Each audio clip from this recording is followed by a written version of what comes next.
जगत जननी सीता माता के प्राकट्य दिवस की आप सभी को हार्दिक शुभकामनाएं।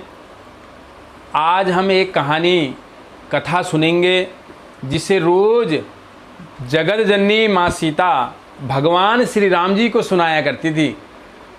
उस कहानी का आश्रय लेने से, उस कहानी को सुनने व कहने मात्र से कभी घर में माता लक्ष्मी की कमी नहीं होती है।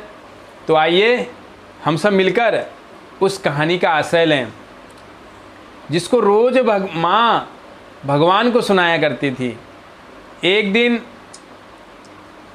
माँ ने प्रभु से कहा कि मेरी कहानी सुन लीजिए। तो रोज़ाना सुनाती थी। तो भगवान को कहीं बाहर जाना था किसी विशेष कार्य के लिए। तो प्रभु ने कहा कि आज मैं कहीं जा रहा हूँ, तो आपका जो नित्य नियम है ये ना टूटे, इसलिए आप अपनी ये कहानी किसी और को सुना दीजिए। तो मैया ने बोला ठीक है। तो मैया जो है अपना भेष बदल के चली गई बाहर गांव में और कुएं के पास बैठ गई, क्योंकि कुएं के पास रोज़ाना कई सारी माताएं स्त्रियां आती थी जल भरने। मैया ने सोचा वहीं बैठ कर के किसी को ये कहानी सुना दूंगी। तो कई लोग आने लगे, जल भरने आते तो मैया कहती कि मेरी कहानी सुन लो, थोड़ी देर बैठो बहन, मेरी कहानी सुन लो। तो क्या होता है कि सभी के घर में प्राय होता है, बहू बाहर गई है, लेट क्यों हो गई, इतनी देर में कैसे आई, सभी को अपनी लोग लाज होती है। तो इसलिए डरने लगी सभी कि हम कहानी सुनने बैठेंगे कहीं लेट ना हो जाए, घर में सासू डांटेगी। तो इसलिए सभी लोग कहने लगे हमें लेट हो जाएगा। तो एक स्त्री आई जो रेशम की साड़ी पहने और सोने का घड़ा लिए। तो माँ ने बोला बहन बैठो मेरी कहानी सुन लो। तो बोली देखो बहन, मैं घर जाऊंगी, मुझे कहानी सुनने में आपकी बहुत लेट हो जाएगी, इसलिए मेरी सासू मुझे डांटेगी, मैं आपकी कहानी नहीं सुन पाऊंगी। ऐसा कहकर वो जल भर के चली गई। घर जा कर के देखा कि जो उसने रेशम की साड़ी पहनी थी वो एक साधारण सी साड़ी बन गई, और जो सोने का घड़ा वो लेकर के आई थी वो मिट्टी का घड़ा बन गया। सास ने देखा कि बहू तू तो रेशम की साड़ी पहन कर गई थी, सोने का घड़ा लेकर गई थी, ये कैसे हुआ, ये कौन से दोष का अपराध तुझे लग गया जिसके कारण आज तू ये ऐसे आ गई है। तो बोली माँ, मैं जब जल भरने गई थी वहाँ पे एक स्त्री मुझे मिली, उसने मुझे अपनी कहानी सुनने के लिए बोला। जब मैंने मना किया तो आज उसी दोष का शायद मुझे ये फल मिला। तो सासू ने कहा तो ठीक है मैं जाऊंगी वहाँ पर। कौन थी?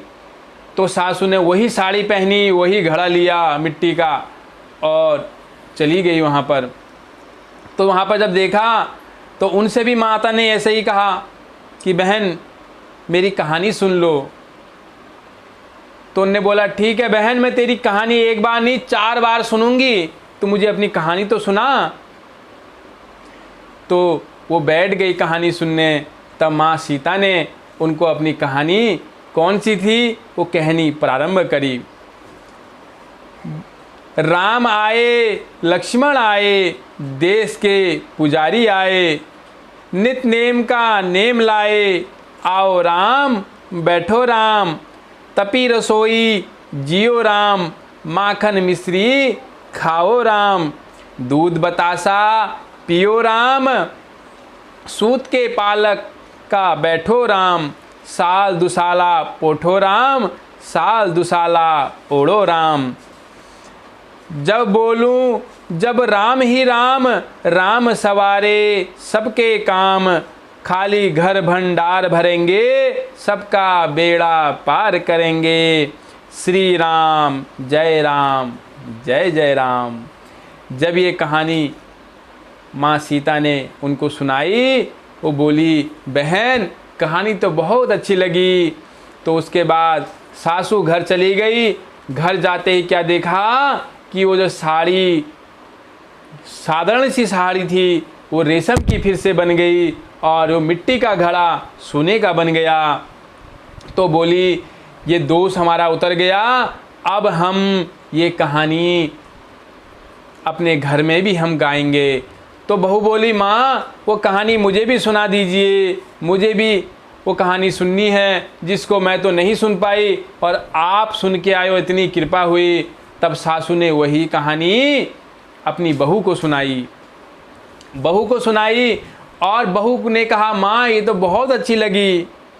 तो उसके बाद नित्य प्रति रोज़ाना सुबह सुबह 4 बजे उठकर ये रोज़ उस कहानी को गाते थे। वो कहानी क्या थी अभी हमने बोली, राम आए लक्ष्मण आए, देश के पुजारी आए, नित नेम का नेम लाए। आओ राम बैठो राम, तपी रसोई जियो राम, माखन मिश्री खाओ राम, दूध बतासा पियो राम, साल दुसाला ओढ़ो राम। जब बोलूं जब राम ही राम, राम सवारे सबके काम, खाली घर भंडार भरेंगे, सबके बिगड़े काम करेंगे।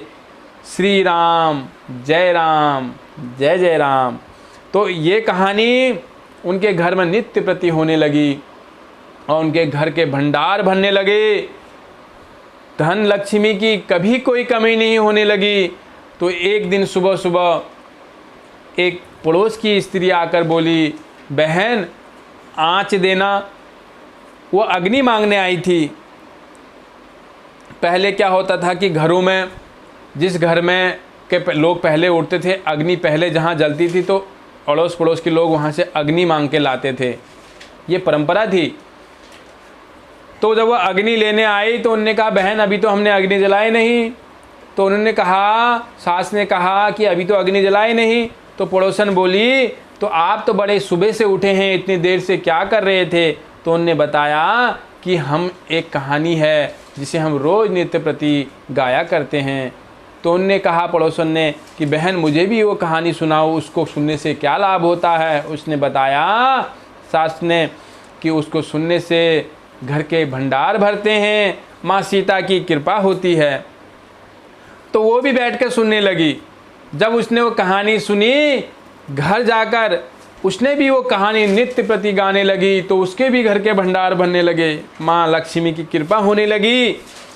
तो धीरे धीरे जब गांव के लोगों को पता लगा, सभी लोग वहां आने लगे और अपने उस कहानी को सुनकर अपने घर में शुरू कर दिया। धीरे धीरे पूरे गांव में, जगह जगह गांव में वो कहानी चलने लगी और सबके भंडार भरने लगे। माँ सीता की कृपा सब पे होने लगी। और ये कहानी जो भी सुनता है और जो भी कहता है, माँ सीता की, माँ लक्ष्मी माता की उस पर कृपा होती है। आज माँ सीता के प्राकट्य दिवस से आप और हम भी नित्य प्रति इस कहानी का आश्रय लेकर के रोज़ाना अपने घर में शुरू करें, और जिसको सुनने मात्र से, कहने मात्र से कभी लक्ष्मी माता की कृपा नहीं होती, कभी कृपा की कमी नहीं होती है। तो वो कहानी क्या है, एक बार फिर से हम दोहराएंगे, फिर से भगवान के नाम का हम गुणगान करेंगे। राम आए लक्ष्मण आए, देश के पुजारी आए, नित नेम का नेम लाए। राम आओ राम बैठो राम, तपी रसोई जियो राम, माखन मिश्री खाओ राम, दूध बतासा पियो राम। सूत के पालक बैठो राम, साला दुसाला पोठो राम, साल दुसाला ओढ़ो राम। जब बोलूं जब राम ही राम, राम सवारे सबके काम, खाली घर भंडार भरेंगे, सबके बेड़ा पार करेंगे। श्री राम जय जय राम। तो आप सबके भी घर के भंडार भरेंगे, सभी इस कहानी का आश्रय लें। माँ सीता माता से आज प्राकट्य दिवस है, कृपा की याचना करें। जय जय श्री सीताराम।